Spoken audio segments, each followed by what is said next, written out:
자, 오늘 좋아하는 사람과의 약속이 잘 잡히는 방법. 제가 강의 좀 해드렸었는데, 이해 못 하시는 분들이 많은 것 같아서, 실제 카톡 사례를 분석을 해보면서 강의를 해드리는 편이 낫겠다 싶어서 카톡을 분석해 드리려고 합니다. 일단 내담자님이 카톡을 보내주시긴 하셨는데, 가려놓지를 않아서 제가 사진과 이름은 가려놨다는 점 참고하시고, 자, 이번 사연은요, 짝사랑 문제입니다. 이 남자랑 실제로 잠자리까지 가졌었어요. 근데 결국 연애는 꼬린시키지 못했던 사연인데, 유료 상담으로 사연 분석 한번 상담을 받고 나서, 이제 관계를 다시 정상화시키고 나서 몇 번의 재접근을 하다가 관계가 다시 좀 편해졌고, 편해지니까 이 남자가 먼저 생일 축하한다고 연락이 온 겁니다. 자, 카톡은 제가 먼저 다 읽어드리고, 그 다음에 이제 분석해 드릴게요. 카톡을 보시면, 생일이야? 생일 축하해.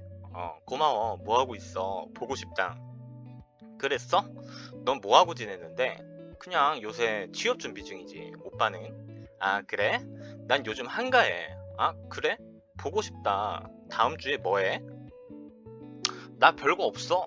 다음 주에 보자, 그럼. 굉장히 적극적이죠, 남자가. 알겠어. 5월 1, 2, 3 중 하나 어때? 그래, 좋아. 나중에 연락할게. 응? 오빠, 1, 2, 3 중에 언제가 편해? 2일 정도가 적당할 것 같은데 아직 며칠만 기다려. 아, 알겠어. 2일에 보자. 나 1일이랑 3일은 애매해서. 헤헤, 좋아. 어디서 볼까? 생각해 볼게. 알겠어. 자, 이러다가 결국 약속은 파토가 나는 이런 내용입니다. 이 내담자가 항상 그랬거든요. 이 남자랑 약속 잡는 게 진짜 힘들었어. 약속 당일만 되면 이 남자가 뭔가 내빼는 행동을 합니다. 그래서 내담자 입장에선 저한테 맨날 하는 말이, 이 남자가 자기한테 마음이 없어서 그런 거 아니냐. 마음 타령을 하시는데, 또 제가 마음 타령 좀 그만하라고 했죠. 아니, 마음 타령을 하기 전에 우리가 좋아할 만한 환경을 구축해야 되는 거지. 뭘 자꾸 하늘에서 좋아하는 마음이 쭉 떨어져야 됩니까? 내가 얘를 좋아하면 얘도 갑자기 좋아해 이래야 돼? 이 카톡에 이 남자가 약속을 나가기 싫어할 만한 아주 큰 원인이 존재해요. 일단 카톡을 살펴보면 진짜 할 말은 많아, 솔직히. 첫 번째, 답장 텀도 존나 빨라요. 이 남자랑 이 내 남자 답장 텀 비교해보세요, 여러분. 답장 텀부터 달라요. 여러분이 초보자라고 생각하면 상대방의 답장 텀에 어느 정도 맞춰서 답장하는 게 좋아요. 뭘 자꾸 1분, 2분마다 기다렸다는 듯이 답장하는 거 진짜 안 좋다고 제가 얘기했어요. 그러니까 이 남자의 답장에 반응이 너무 과하다는 거야. 그리고 상대방한 그리고 두 번째, 상대방한테 자꾸 허락을 구하는 행위를 합니다. 제가 예전에 약속 잡기 편에서 말씀드렸지만, 내가 뭔가 하고 싶어서 주제를 꺼내고 주체적으로 약속을 리드하는 거지, 제가 허락을 구하는 이런 행위 하지 말라고 말씀드렸죠. 이따가 이런 건 제가 방법적으로 다 말씀드리겠지만, 그럼에도 이 남자는 이런 행동을 내 남자가 했음에도 어느 정도 약속을 나오려고 했습니다. 그런데 이제 카톡 보시면 엄청나게 큰 직접적인 원인이 나옵니다. 최악의 행동이 나와요. 이 책임을 떠넘기는 행위. 음, 약속 날짜 잡는 것도, 나 스케줄 보니까 2일이나 3일이 괜찮을 것 같아, 이렇게 얘기하는 것도 아니고 항상 언제가 편해. 이 남자한테 허락을 구하고 선택권을 주는 행위. 이것도 문제였지만, 더욱 큰 문제는 그 다음에 나옵니다. 약속 날짜가 잡히니까 내 남자가 최악의 멘트를 던집니다. 어디서 볼까? 어, 아니, 본인들이 보고 싶은데 왜 얘네한테 책임을 떠넘겨? 응? 어디서 뭘 하고 싶고, 내가 뭘 해야 행복하고, 내가 뭘 해야 너랑 즐거울지는 내가 정하는 거야. 왜 상대방한테 다 떠넘기냐고, 자꾸. 이걸 배려라고 생각하는 사람들이 많습니다. 하지만 사람이라는 건 항상 결정과 선택을 내리는 것에 대한 스트레스를 받게 되어 있어요.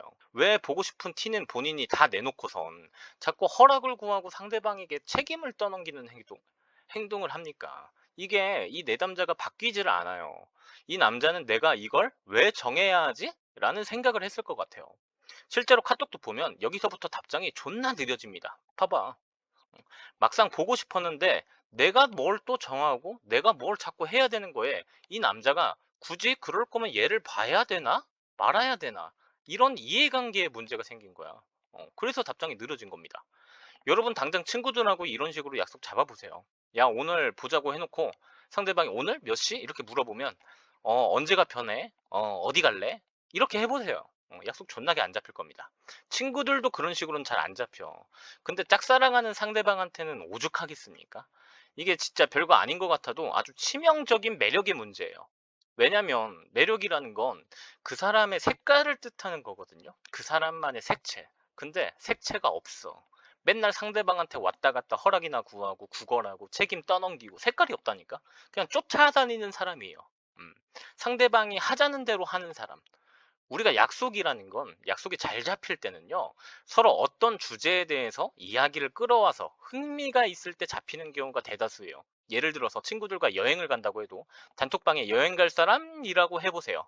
누가 가겠어요? 갈 사람 있겠어요?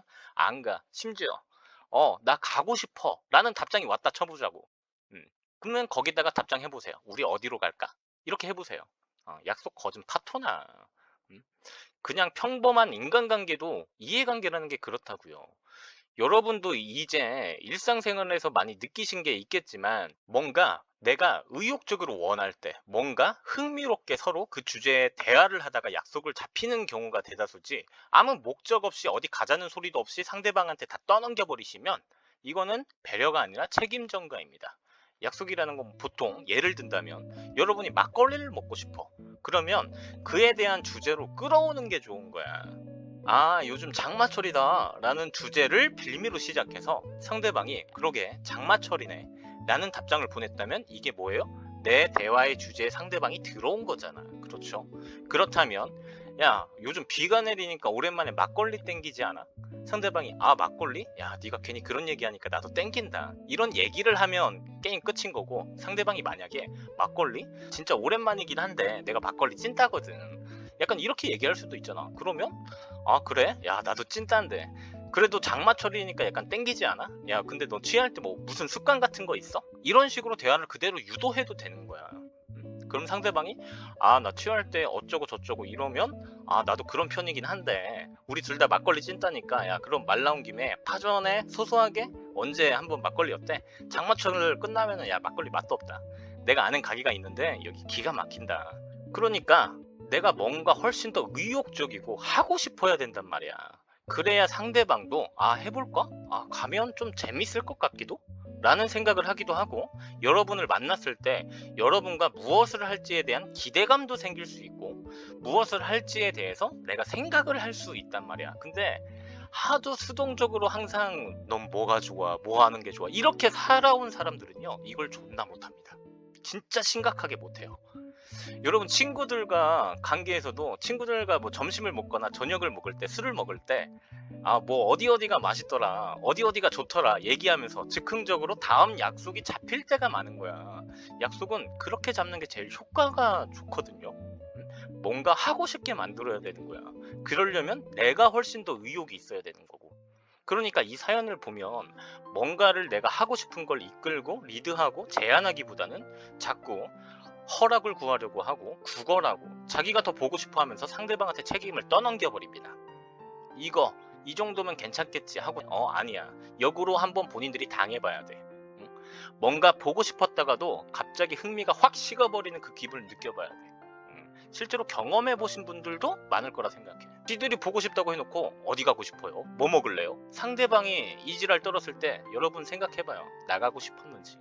그게 과연 매너로 생각됐고 그 남자가 매력 있다는 생각이 들었는지 경험 많았던 분들 생각을 해보시라는 거예요. 이래놓고 마음 타령? 마음이 생기다가도 사라져. 실제로 이 남자는 반응이 좋았잖아요. 심지어 생일 축하한다고 먼저 연락도 왔어요. 이거보다 좋은 게 없거든요, 사실. 게다가 별로 망설이지도 않고 내 남자가 보고 싶다고 하니까 이 남자가 바로 아, 그럼 보자는 얘기까지 했잖아.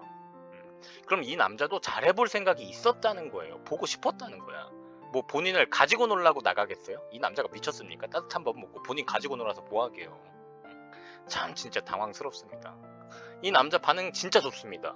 약속 이제 파토나고 한 달 반 정도 지난 시점인데 제가 말한 대로 좀 약속 좀 잡아보세요. 잘 잡힐 거예요. 이 남자랑 이 내담자 카톡이 이번뿐만이 아닙니다. 충격적이게도. 여러분은 처음 보시겠지만 저번에 저한테 유료 상담 왔을 때도 이거랑 큰 차이가 없었어. 그럴 때마다 이 남자가 카톡이 급속도로 느려졌습니다. 이 남자는 내담자가 적극성을 보이길 원하는 거예요. 끌어주길 원하는 거야. 왜냐면 이 남자도 수동적이거든. 자꾸 책임을 떠넘기는 행동을 할 때마다 이 남자가 피해버리는 행동 태도를 보여요. 이걸 회피형이다 하실 수도 있겠는데 전혀 아닙니다. 하도 이런 문제가 반복되어 왔어요.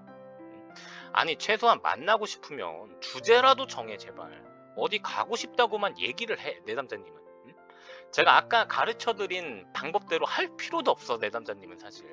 제발 나 어디 가고 싶다 이 정도라도 말을 해요 좀. 그러면은 이 남자랑 만날 확률이 높아 보여 데이트도. 자기가 내려야 될 판단을 남한테 좀 미루지 말라니까. 이게 진짜 인간관계에서 항상 이해관계가 얽히는 이유는 내가 판단하고 결정해야 될 문제를 남에게 미루기 때문이에요. 여러분 이별도 마찬가지야. 너 나 사랑 안 하지? 맨날 그런 식으로 다투면서 남에게 판단을 미뤄봐. 가치 낮은 행동이 된다는 거야. 이런 행동들이 진짜 가치 낮은 행동이라는 걸 명심해야 됩니다. 아셨습니까? 이 정도면 충분히 알아들으셨을 거라 생각하고 여기서 사연 분석은 마치도록 하겠습니다. 연애 비타민 시온이었고요. 감사합니다.